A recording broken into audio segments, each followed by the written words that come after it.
Today, we're pulling back the curtain on a company you've probably never heard of, but whose work is absolutely fundamental to what's on your dinner plate every single day. They are a true giant of global agriculture. We're talking about Nutrien, the colossus of the harvest.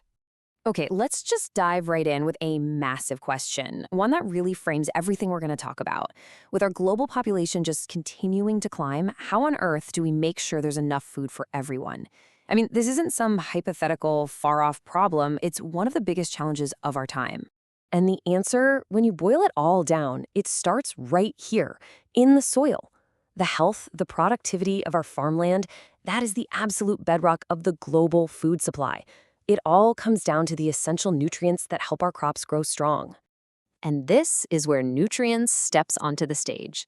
Their mission sounds simple, but it is colossal in scale, to provide everything growers need to increase food production. Think of them this way. They are the critical link that connects the mine where raw nutrients are pulled from the earth directly to the fields where our food is actually grown. So to really get our arms around this company, we're going to break down our analysis into 4 key parts. First, we'll look at how they're literally feeding the future. Then we'll decode their financials. After that, we'll dig into their competitive moat, what makes their business so tough to compete with. And finally, we'll explore 3 potential future scenarios. So let's get right into it with part 1, feeding the future.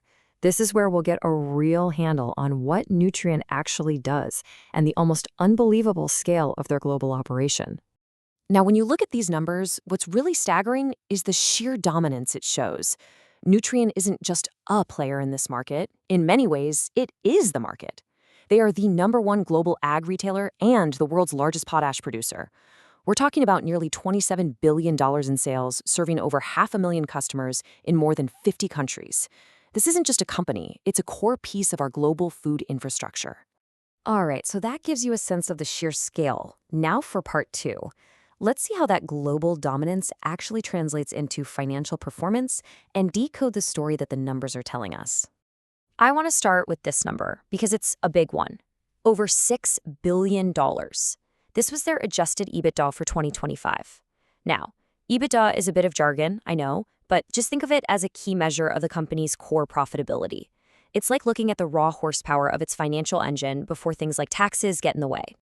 This chart from their annual report really tells their recent story. You see they had a peak in 2023. Then there was a dip in 2024, but look at that powerful rebound in 2025, getting right back up to that $6 billion level. This kind of recovery shows some serious resilience in what can be a very up and down market. So, how did they pull off that impressive rebound? Well, it wasn't just one thing. It was this perfect storm of a few key factors. They got higher prices for their fertilizer, they sold record amounts of it, their retail stores had a stronger year, and they got really disciplined about cutting costs. It was a true multi-pronged success story. And let's slice up that $6 billion pie. What's really important to see here is the diversity.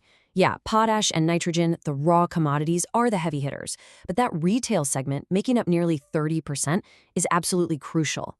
It acts like a stabilizer, giving them a more consistent stream of income that helps smooth out the wild swings you see in the commodity markets. That diversification is a key pillar of their financial strength. Okay, so they make a lot of money. But so what? For any business, the real story isn't just about the money that comes in the door. It's about what the company does with that money. And for Nutrien, it all comes down to one thing: disciplined capital allocation. Just take a look at their playbook in 2025 alone. They cut back on their spending pretty significantly. They generated almost $1 billion just by selling off assets that weren't core to the business. And what did they do with that cash? They gave it back to investors, boosting returns to shareholders by 30%. And buying back over $500 million of their own stock. The takeaway here is that this is a management team that's laser-focused on efficiency and shareholder value. This financial discipline is impressive for sure, but what makes the whole business defensible in the long run? What stops a competitor from coming along? That brings us to part 3, its competitive moat. Nutrien's primary moat, its biggest defense, is this fully integrated value chain. Basically, they control everything. It starts upstream with their low-cost mining operations, that feeds into their midstream, a massive world-class distribution network, and it all ends up downstream in their huge retail operation that deals directly with the farmer. To try and replicate that end-to-end control would be incredibly difficult for any competitor. And these two images, they just perfectly capture that integration. On one side, you have the massive raw industrial scale of their upstream mining, and on the other, you have that direct, personal, boots-on-the-ground relationship between a nutrient advisor and a farmer in the field. They literally own the entire journey from the mine to the mud. Of course, no business is without risk. Let's be real.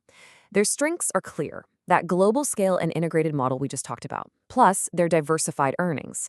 But they also face some very real risks tied to the industry. Commodity prices that can swing wildly, demand that is totally dependent on the weather, and the rising cost of natural gas, which is a key ingredient for making nitrogen. It's really a classic battle between their structural advantages and the volatility of the market. So, knowing their strengths and the risks, let's look to the future. In our final section, we're going to explore 3 potential scenarios for the company, based on their very own guidance for 2026. This table lays it all out pretty clearly. In a bull case, the best case scenario, you get strong global demand and good weather. That could push their retail earnings to nearly $2 billion.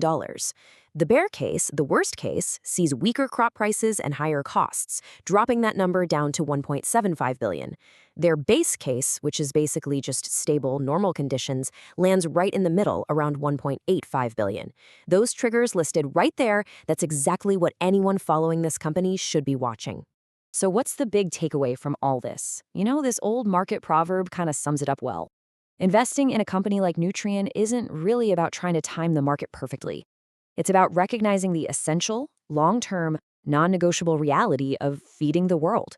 Demand for food is not going away, and Nutrien is right at the center of that whole system.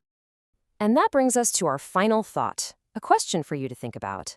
We've talked about commodity prices and balance sheets, but what do you think is the biggest non-financial risk to the global food supply over the next 5 years?